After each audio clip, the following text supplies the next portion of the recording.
பேர் போனவங்க. அவங்க பேச்சுனா அவ்வளோ சூப்பரா இருக்கும். நானே ஒரு மிகப்பெரிய ரசிகை அப்படின்னு தான் சொல்லணும். அவங்களோட பேச்சுல சிரிக்க வைப்பாங்க, சிந்திக்க வைப்பாங்க. Let's welcome our very own Bharathi Bhaskar ma'am onto the stage.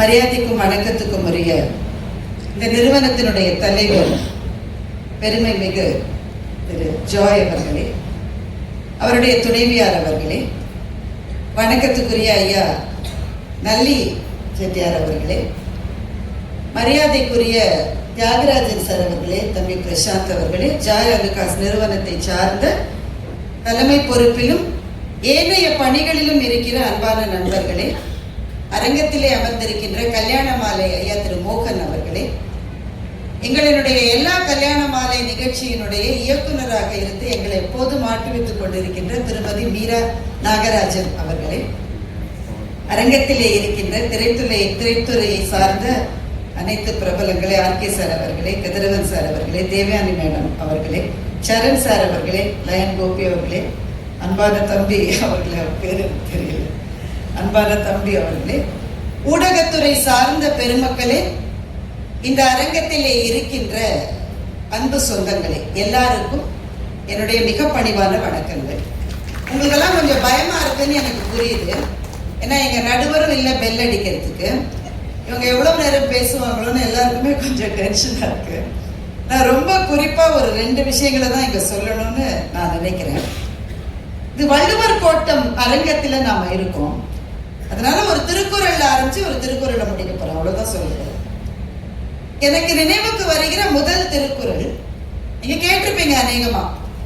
பெருக்கத்து வேண்டும் பணிவு, சிறிய சுருக்கத்து வேண்டும் உயர்வு அப்படின்னு ஒரு திருக்குறள் இருக்கு.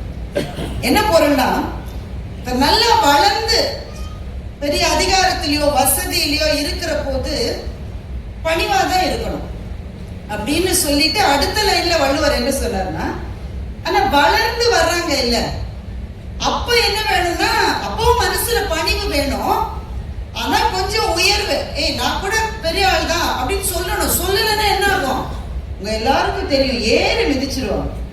எனக்கு ரொம்ப பிடிச்ச குறள் அது. சார் அவர்கள் எழுதிய தங்க மகன் அந்த புத்தகத்தை பத்தி தியாகராஜன் சாரும் மென்ஷன் பண்ணாங்க. அது படிக்காதவங்க கொஞ்சம் தயவு செஞ்சு படிங்க. வாழ்க்கையை பற்றி சில பார்வைகளை அது கொடுக்கும். அந்த புத்தகத்தை படிக்கிற போதுதான் சாரை பற்றி, அந்த வாழ்க்கையை பற்றி எனக்கு ஒரு அறிமுகம் கிடைச்சது. நான் இப்ப சொன்ன 2மே அதுல இருந்தது. பணிவு என்பதை நீங்களே இங்க பாத்தீங்க. ஒரு நிகழ்ச்சி, அது அவருடைய நிகழ்ச்சி, 50 பேருக்கு வீடு வழங்கப்பட இருக்கிறது. மேடம் தலைவராக இருக்கிற ஃபவுண்டேஷன்ல என்னென்னலாம் செய்யறாங்கன்னு நம்ம ஏற்கனவே அந்த ஏவியில பார்த்தோம். அப்படி இருக்கிறவங்க குறைஞ்சது ஒரு 25 நிமிஷமாவது பேச வேணாம். ஒரு 2 நிமிஷத்துல பேசி முடிச்ச ஒரே சேர்மன் எனக்கு தெரிஞ்ச அவரு தான். அந்த அளவு. என்ன இவ்வளவு கம்மியா கேட்டுட்டு இருக்கீங்க? எனக்கு இல்லை, இது அவருக்கு. பணிவு என்பதே அவர். ஏன்னா வளர்ந்து வருகிற சூழலில் இது நமக்கு தெரியும். அதற்கு முன்னாடி ஒரு நிகழ்ச்சியை தங்க மகன் புத்தகத்தில் எழுதியிருக்கார். ரொம்ப சீக்கிரமா அதை சொல்ல போறேன். சார் அப்பவுமே ஒரு தொழிலதிபர் தான். ஆனா இந்த அளவு பிரம்மாண்டமான வளர்ச்சி அடைவதற்கு ஒரு 2-3 ஸ்டேஜ் முன்னாடின்னு வச்சுக்கீங்களேன். அப்ப துபாயில இருந்திருக்காரு. ஒரு ஃப்ரெண்ட பாக்குறதுக்காக ரோல்ஸ் ராய்ஸ் ஷோரூம் வாசல்ல மீட் பண்ணலாம்னு சொல்லியிருக்காங்க. அப்படி சொல்லுவாங்க தானே, இந்த ஷோரூம் வாசல்ல மீட் பண்ணலாம் பாரு. சார் கொஞ்சம் முன்னாடியே போயிட்டாரு. ஃப்ரெண்டு கொஞ்சம் லேட்டா வர்றாரு. சார் சும்மா தானே நிக்கிறோம்னு சொல்லி அவர் அங்க இருக்கிற ஒரு ரோல்ஸ் ராய்ஸ் காரை போய் இவர் பார்த்திருக்காரு. நிக்கிற நேரத்துல பார்க்கலாம்னு சொல்லி அந்த ஷோரூம்ல இருந்த ஒரு சகோதரர், ஒரு சிப்பந்தி இவர்கிட்ட சொல்லியிருக்காரு, வாங்க போறியா இல்ல, வாங்குறவங்க தான் பார்க்கணும், வாங்காதவங்க அங்க நிக்கணும், அங்க போய் நில்லு அப்படின்னு சொல்லியிருக்காரு. இவரும் வெளியில வந்துட்டாரு. அவர் தேடி வந்த நண்பர் வந்துட்டாரு. சாரி லேட் ஆயிடுச்சு. இவர் சொன்னாரா, நம்ம சந்திக்கிறதுக்கு முன்னாடி ஒரு சின்ன வேலை இருக்கு. என்ன வேலை? ஷோரூம்குள்ள போய் ஒரு கார் வாங்கணும்னு இவர் சொல்லியிருக்காரு. ஷோரூம் குள்ள போய் அதே கார், எந்த காரு? இவர் பக்கத்துல நின்று பார்த்தப்போ அதெல்லாம் தொட்டு பார்க்க கூடாது, வெளியில போன்னு சொன்ன அதே காரு அது வேணும்னு சொல்லியிருக்காரு. அது ஷோரூம் பீஸ், அதுதான் வேணும் என்று சொல்லி, அது மாத்திரமல்ல அந்த சிப்பந்தி அவரையே வந்து எனக்கு கொஞ்சம் இதை முடிச்சு கொடுக்க சொல்லுங்கன்னு கேட்டிருக்காரு. அப்ப அந்த சிப்பந்தியனுடைய முகம் எப்படி இருக்கும்னு எனக்கு தெரியல, அவரும் எழுதல அதை பத்தி. ஆனா கிளைமேக்ஸ் இனிமே தான் இருக்கு. அந்த காரை வாங்கிட்டாரு. வாங்கிட்டு என்ன செய்யறது? அவருக்கு ஒன்றும் கார் தேவையில்லை, அந்த நேரத்துல வாங்கினதுதான். அவருக்கு அவருடைய அந்த மார்க்கெட்டிங் உத்தியில ஒண்ணு தோணி இருக்கு. ஜாய் அலுகாஸ்ல நகை வாங்குறவங்களுக்கெல்லாம் ஒரு ராஃபில், அதாவது ஒரு குலுக்கல் இது நடத்தி அதுல வெற்றி பெறுபவர்களுக்கு ஒரு ரோல்ஸ் ராய்ஸ் கார் பரிசுன்னு அறிவிச்சிட்டார். அறிவிச்சதோடு இல்லாம அந்த காரை அங்கேயே நிறுத்தி அந்த காருடைய முகத்துல இதுதான் குலுக்கலில் கிடைக்க போகிற பரிசு அப்படின்னு பெரிய ஸ்டிக்கர் ஒட்டிட்டார். அப்ப நிறைய பேர் வந்து அந்த காரை தொட்டு தொட்டு பார்த்திருப்பாங்க. ஆனா தள்ளி போன்னு யாரும் சொல்லிட முடியாது. அப்போ இதற்கு பிறகுதான் சூப்பர் கிளைமேக்ஸ். இதை இவர் செய்த பிறகு ரோல்ஸ் ராய்ஸ் நிறுவனம் ஒரு திட்டத்தை கொண்டு வந்தாங்க. என்னன்னா, அவங்ககிட்ட கார் வாங்குறவங்களோட அவங்க ஒரு அக்ரிமெண்ட் போட்டாங்க. நான் வாங்குகிற காரை குலுக்கல் முறையில் வெற்றி பெற்றவருக்கு பரிசு என்று அறிவிக்க மாட்டேன்னு சொல்றவங்களுக்கு தான் ரோல்ஸ் ராய்ஸ் கார். இப்ப அந்த குரலை திரும்ப சொல்ற பாருங்க. பெருக்கத்து வேண்டும் பணிவு, சிறிய சுருக்கத்து வேண்டும் உயர்வு. உயர்வுனா அந்த இடத்துல நிமிர்வுன்னு அர்த்தம். நீ என்ன நீ எல்லாம் பெரிய ஆளா என்று சொல்லுகிறவர்களின் எதிரில், அதுவும் குறிப்பா நாம இந்தியர்கள் தென்னிந்தியர்கள் இதெல்லாம் கொஞ்சம் ஜாஸ்தியாவே வரும். அந்த இடத்திலே நிமிர்வு இருக்க வேண்டும். ஆனால் வாழ்க்கையில் உயர்ந்த பிறகு பணிவு இருக்க வேண்டும் என்பதற்கு ஒரு உதாரணமாக இருக்கிற அவருக்கு உங்கள் அத்தனை பேரின் சார்பிலும் என்னுடைய பாராட்டுதல்களையும் வணக்கத்தையும் தெரிவித்துக் கொள்கிறேன். இரண்டாவது விஷயம், இங்க ஃபவுண்டேஷன் செய்யற நிறைய விஷயம், ரொம்ப குறிப்பா கேன்சர் நோயாளிகளுக்கும் மற்ற நோயாளிகளுக்குமான உதவிகள். இப்போ உதவி செய்வது என்பது வந்து ரொம்ப நல்ல விஷயம். ஆனா உதவி செய்வதற்கு எனக்கு ஒரு கடமை இருக்கிறதுன்னு வர்ற எண்ணம் இருக்கு பாருங்களேன், அது ரொம்ப அரிதினும் அரிது. நிறைய பேர் கேரளாவை சேர்ந்தவங்க, அதனால சீக்கிரமா ஒரு கதை சொல்றேன். குருவாயூரப்பன் கோவில்ல நடந்துதான் சொல்லுவாங்க. குருவாயூரப்பனுக்கு ஒரு பக்தர் வந்து 2 வாழைப்பழத்தை கொடுத்துட்டு படைச்சிட்டு போயிட்டாரு. ஒரு ஏழை பையன், பசி அவனுக்கு, உள்ள ஓடி வந்து 2 பழத்தை தூக்கிட்டான். தூக்கிட்டு வெளியில போனவன் என்ன நினைச்சாலும் தெரியல, ஒரு பழத்தை எடுத்து குருவாயூரப்பன் முன்னாடியே போட்டுட்டு ஒரு பழத்தை தான் எடுத்து சாப்பிட்டுட்டான், மாட்டிட்டான்.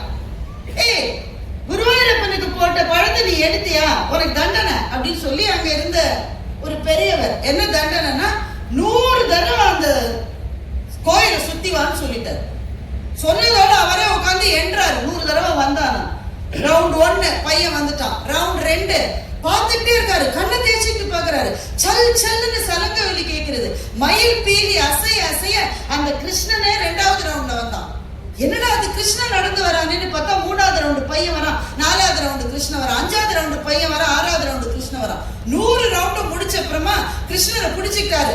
கண்ணா, உனக்கு நான் தண்டனை கொடுக்கலையே, அந்த பையன் எடுத்தாலும் அவனுக்கு தானே தண்டனை கொடுத்தேன், நீ ஏன் தண்டனையில பாதியை வாங்கிக்கிட்டேன்னு பெரியவர் கேட்டாரு. அப்ப கண்ணன் சொன்னா, 2 பழத்துல 1 எனக்கு கொடுத்துட்டான், அவன் 1 தான் சாப்பிட்டான், அப்ப தண்டனையில பாதியை நான் தானே எடுத்துக்கணும்னு கண்ணன் சொன்னதாக ஒரு கதை உண்டு. இந்த கதையில இருந்து நாம தெரிஞ்சுக்க வேண்டிய விஷயம், உயர்ந்து வருகிற எல்லாருக்கும் பின்னால் நிறைய பேரினுடைய பங்களிப்பு இருக்கிறது. There is nothing like a self-made man. All of us are made of hundreds of others என்று ஒரு ஆங்கில பழமொழி உண்டு. அப்படி சில பேர் உதவி செஞ்சு பெரும் உயர்வை பெற்றுவிட்ட சில பேருக்கு தான் திருப்பி கொடுக்கணும்ன்ற எண்ணம் வருது. அந்த எண்ணம் ஐயா அவர்களுக்கு வந்திருப்பதை இந்த மேடையிலே ரொம்ப மகிழ்ச்சியோடு நான் பாராட்டுகின்றேன். நோயாளிகளுக்கு செய்கிற உதவின்றது தலைமுறைகளை காப்பாற்றுகிற உதவி, மறந்துடாதீங்க.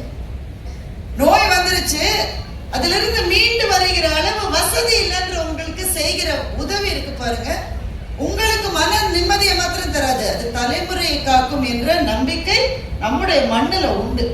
அதே போலதான் வீடும். 50 குடும்பங்கள் உங்களுக்கு பல பேருக்கு வீடு என்பது ஒரு கனவாக கூட இருந்திருக்கலாம். ஒரு வீடு என்பது ஒரு கனவு தான். அதனாலதான் கனவு இல்லம்னு சொல்லிதான் பல பிளாட் ப்ரமோட்டர்ஸ் விற்கிறாங்களே. ஒவ்வொரு இல்லமும் ஒரு கனவு. ஆனால் உங்களில் சில பேருக்கு, ஏன் பல பேருக்கு எய்த முடியாத கனவாக கூட அது இருந்திருக்கலாம். சாவியை வாங்கிட்டு அந்த வீட்டுக்குள்ள போய் உங்களுக்கு யாரும் வெளியில போய் சொல்ல முடியாது. அடுத்த மாசத்துல இருந்து வாடகை ஜாஸ்தின்னு சொல்ல முடியாது. நாங்களே வீட்டை விற்கிறதா இருக்கோம், நீங்க வேற இடம் பார்த்துக்குங்கன்னு சொல்ல முடியாது. இந்த அச்சத்திலேயே வாழ்ந்து கொண்டிருக்கிற உங்களுக்கு இது எனக்கே ஆன இடம் என்ற அபாரமான ஒரு நிம்மதியை சார் அவர்களும் ஜாய் அலுகாஸ் நிறுவனமும் கொடுத்திருக்கிறது. நீங்கள் பெறப்போகிற வீடுகளில் எல்லா நலன்களோடும் மன நிம்மதியோடும் ஆரோக்கியத்தோடும் நீங்கள் அனைவரும் வாழ்வதற்கான என்னுடைய பிரார்த்தனையை தெரிவித்துக் கொள்கிறேன். நான் 2 திருக்குறள் சொல்றேன்னு சொன்னேன். கவனமா இருந்தா நினைவுல இருக்கும். 2வது திருக்குறள், அதோடு நான் நிறைவு செய்கிறேன். மருந்தாகி தப்பா மரத்தற்றால் செல்வம் பெருந்தகையான் கண் படின் அப்படின்னு ஒரு திருக்குறள் இருக்கு. மருந்து மரம்னு ஒண்ணு இருக்கும், வேப்ப மரம் மாதிரி வச்சுக்கோங்களேன். அதனுடைய எல்லா பார்ட்டுமே மற்றவங்களுக்கு உதவியா இருக்கும். அது பூவா இருக்கலாம், அது பழமா இருக்கலாம், பட்டையா இருக்கலாம். அது மாதிரி மருந்து மரத்தினுடைய எல்லா பகுதியுமே மருந்தா இருக்கும். நல்ல உள்ளம் கொண்ட ஒருவனிடம் செல்வம் சேருகிற போது அது மருந்து மரம் மாதிரி இந்த சமூகத்துக்கே அது பயன்படும் என்று வள்ளுவர் சொன்னார். ஒரு மருந்து மரம் நம்முடைய வீட்டுல வளர்ந்தா எப்படி பல பேரினுடைய நோயை தீர்க்குமோ, பல பேரினுடைய கவலையை போக்குமோ. பெருந்தகையான் என்ற சொல்லை வள்ளுவர் பயன்படுத்துகிறார். நெஞ்சிலே கருணை உடையவர்னு அர்த்தம். நெஞ்சிலே கருணை உடைய ஒருவருக்கு இந்த மாதிரியான மற்றவர்களுக்கு கொடுக்க வேண்டும் என்ற எண்ணம் வருகிற போது ஒரு சமூகமே பயன்படுகிறது. அந்த திருக்குறளுக்கு இலக்கணமாக இருக்கிற சாருக்கு திரும்பவும் என்னுடைய நன்றியை சொல்லிக்கிறேன். நம்ம சுத்தி கொஞ்சம் பாருங்களேன். இங்க பாரு, போர்ச்சூழல் ஒவ்வொரு நாளும் கெட்ட செய்தி தான் வருது. போனை திறக்கிறதுக்கே பயமா இருக்கு. பள்ளிக்கூடத்தின் மீது குண்டுகள் வீசப்படுகின்றன. இதுக்கும் எனக்கும் சம்பந்தமே இல்லடா அப்படின்னு சொல்ற நாட்டிலாம் போய் விழுதுது. அடுத்த நிமிடம் என்பது கொஞ்சம் கூட நிச்சயமே அல்ல என்ற சூழலில் செய்திகளை வாங்கி கொண்டிருக்கிற நமக்கு இன்றைய தினம் ஒரு நல்ல தினம். ரொம்ப நாள் கழிச்சு ஒரு நல்ல செய்தி வந்திருக்கு. ஒருவர் 50 பேருக்கு வீடுகள் தரப்போகிறார் என்ற நல்ல செய்தியை கேட்கிற போது இன்னமும் இந்த மண்ணில் அறமும் தர்மமும் கருணையும் வாழ்கிறது என்ற நம்பிக்கையை நமக்குள்ளே திரும்பவும் துளிர்விட்டு விட செய்திருக்கின்ற தலைவர் ஜாய் ஐயா அவர்களுக்கும், இந்த விஷயம் எதுவுமே வீட்டுக்காரன் அவனுடைய சப்போர்ட் இல்லாம பண்ண முடியாதுங்க. அவங்களுடைய உற்ற துணை இருந்தால்தான் மற்றவர்களுக்கு கொடுப்பது என்பது சாத்தியமாகும். அதனால் அந்த கருணை நெஞ்சத்துக்கு சொந்தமான திருமதி ஜாய் அவர்களுக்கும், இங்கே வந்து சிறப்பித்திருக்கிற உங்கள் அத்தனை பேருக்கும், திரும்பவும் இந்த வீடுகளை பெறப்போகிற பயனாளிகளுக்கும் என்னுடைய வாழ்த்துக்களை சொல்லி இந்த நல்ல வாய்ப்புக்கு நன்றி சொல்லி முடிக்கிறேன். வணக்கம்.